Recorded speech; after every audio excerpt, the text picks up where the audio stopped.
We always think worst case scenario, but what if we were like, all right, if I show up as my full self, my total self, what if they all love me?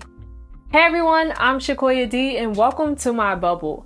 This channel is for Black women who are on their self-love journey and are learning to take off their superwoman capes and put themselves first. My bubble is my safe space to express myself as I inspire you to do the same on your self-love journey. This is Love the Creative Black Woman, a series where we self-care through crafting and connect on our self-love journey together. So we have officially finished all of the questions that I initially came up with, and I asked the superwomen in my life. We talked about putting ourselves first. We've talked about building a safe space. We've talked about so many things. Just getting this series started. What I'm doing today, before I get into that, is I'm working on some more flower pens. We are doing white roses today. I have a lot of foam roses. A lot of flower pens to make because I put my shop on vacation. That's a whole nother story. So you'll see these flower pens a lot. But like I was saying, we've talked about so much on this show already.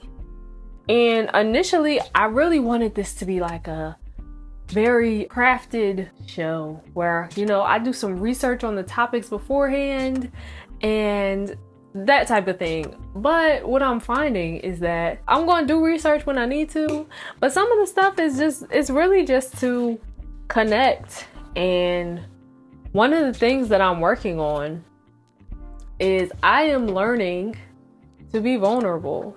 And if you watch the Gray Area podcast, you have heard me mention this before, but I'm really learning how to be vulnerable. I think as a superwoman, as a Black woman, as a woman in general in America, sometimes it's just hard. It is just difficult because you're doing so many things. There's your work, there's your family, there's your extracurricular activities if you have them. There might be a second job, there might be businesses that you're building, it might be church, it might be whatever it is. It's a lot to do a lot of the times, and including getting things done around the house that you want to get done, unless you have hired help, because if you have, kudos to you. And if you haven't, kudos to you too, because it can definitely be a lot. And I think in doing that, sometimes we get so caught up in that world of being busy that we forget about just taking a breath and being vulnerable and expressing what we need. I say all of this because it's been a journey. I think even just realizing that I wasn't the most vulnerable person, it's like I knew it, but like I ain't know it. Cause like when I was little, I used to think that vulnerability was a sign of weakness. Cause I used to cry a lot when I was a kid. I was a crier. I was a goody two shoes, but I was also a crier. So when I was little, I'm like, oh nah, I'm tough. I'm not out here showing no emotions. I'll cry a little bit, but I ain't gonna show y'all nothing else except for anger or something. And it's like, that's not okay. So as you get older, as I got older, I started to realize that when you're not vulnerable or you don't know how to be vulnerable, or you look at that as a sign of weakness, like that's one of your superpowers. Like being able to be vulnerable with somebody allows you to really connect with them. And I think that over the years, I've had moments of vulnerability, but most of my moments, it'd be like, I don't have time for that. But now, what I'm currently working on is being actively vulnerable. And what is vulnerability anyways? Let's look it up, folks, because I don't know everything. So by definition, being vulnerable, according to the dictionary, it says it means that you are susceptible to physical or emotional attack or harm. It says of a person in need of special care, support, or protection because of age, disability, or risk of abuse. But we can go with the first definition. Just off of that first definition alone, it'd be like, why would I put myself in the position to be susceptible to emotional or physical harm. It makes no sense.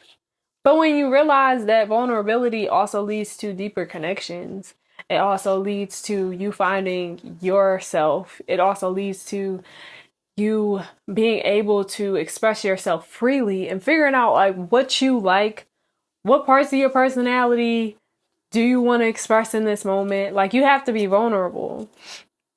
And then going through that, and even going through the questions of like, how often do I put myself first, and coming on here and answering these questions as well, I've been having to be vulnerable with you guys too. Because it's not just a thing of, I just came on here to talk. I came on here to inspire you to build a safe space of your own, and that requires me to be vulnerable as well, you know? Because like I said, this is my bubble. So I can express myself freely in my bubble. And I don't usually invite people into my bubble, but we're here together in this moment. So I think that vulnerability is an interesting thing. It seems like it's a simple thing. It seems like it's literally just, all right, I just got to be honest. I just got to express myself. But I feel like it's so much deeper than that. That's what I'm finding, is that it's a lot deeper than just being honest or just expressing yourself. It's really about, I guess when they talk about wearing your heart on your sleeve is what they mean. That's weird. Okay, so like literally wearing your heart on your sleeve is like having your emotions there, not hiding them. Not feeling like you can't be your full self in the room. It's not it's being honest, but not hurtful or harmful.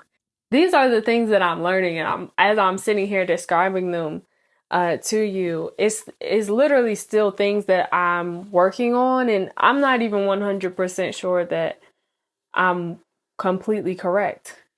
Just because I'm still learning. I'm still learning. But I think that it's important that we realize that in order to be our full selves, we have to allow ourselves to be vulnerable. And I think being vulnerable is also like a thing where we have so many protectors, or things that we create to protect ourselves. So many layers, right? And it's not a bad thing, because I mean, we've all experienced things in the world that maybe we didn't like so much. So then you build up a wall, and then something else happens. Then you build up another wall. And then, somebody calls your name. So then you build up another wall. And from there, at least in my experience, I've noticed that it became a pattern. So I'm protecting myself, but it's a lot harder for me to be vulnerable with anyone because they have so many walls to go through. They have so many layers to peel back. And that's if I want you to peel these layers back, because I might keep you on the surface. Like, I might keep you at arm's length. You don't know. So even just feeling comfortable, I think this is also why I said in a previous episode, I think I mentioned this, but having time to just sit with yourself, because a lot of times, because we are instinctively building these walls, we don't even realize that they're there. And it goes back to what we start saying is, oh, that's just me, or oh, that's just my personality, or I've always been like this. And a lot of times that's not the case. There was an inciting incident that occurred. Oh, look at me sounding, okay. There was an inciting incident that occurred that caused you to put up a wall. And that's not to say that it was bad, because at the end of the day, you wanted to protect yourself. But there comes a point in time where you have to realize, or you have to find the key to said wall that you built, to whatever door is there, so that you can go through it, and that you can realize, oh, I didn't know that this thing was connected to this other thing. And you can start to heal from it, because you don't want to get put into a place where you have so many walls up that you don't even know who you are. And I really think that happens a lot. And I feel like that was the path that I was on for a while. So vulnerability, I guess it's a two-sided coin, because it can be daunting. It can be scary because you are putting yourself out there to potentially be harmed, but you are also putting yourself out there to potentially be loved. I think if we looked at it like that, like, okay, if I go out there and I be all of me, right? We always think of what could go wrong. We always think worst case scenario, but what if we were like, all right, if I show up as my full self, my total self, what if they all love me? What if they all appreciate me for who I am? And they aren't intimidated and they aren't afraid and they don't make me feel bad about anything. They're just happy for me to be there. I think that's how we have to start looking at it. And this isn't just for you guys, this is for me too. I have to start looking at it like that as well. But it's all a journey. Dear Black woman, it's okay to start healing.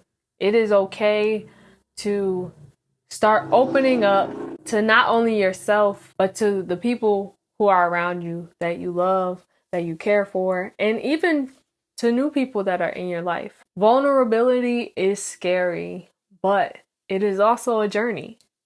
So don't think that you have to suddenly be the most vulnerable and open person in the world, because you don't.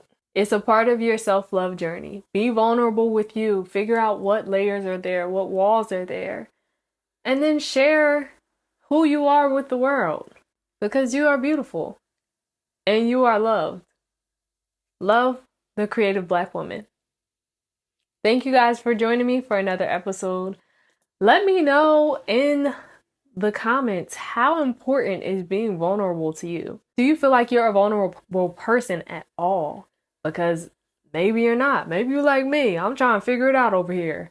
But I will see you guys in the next episode. I definitely appreciate each and every one of you for joining me. Don't forget to like, share, and subscribe. And I'll see you soon. Bye.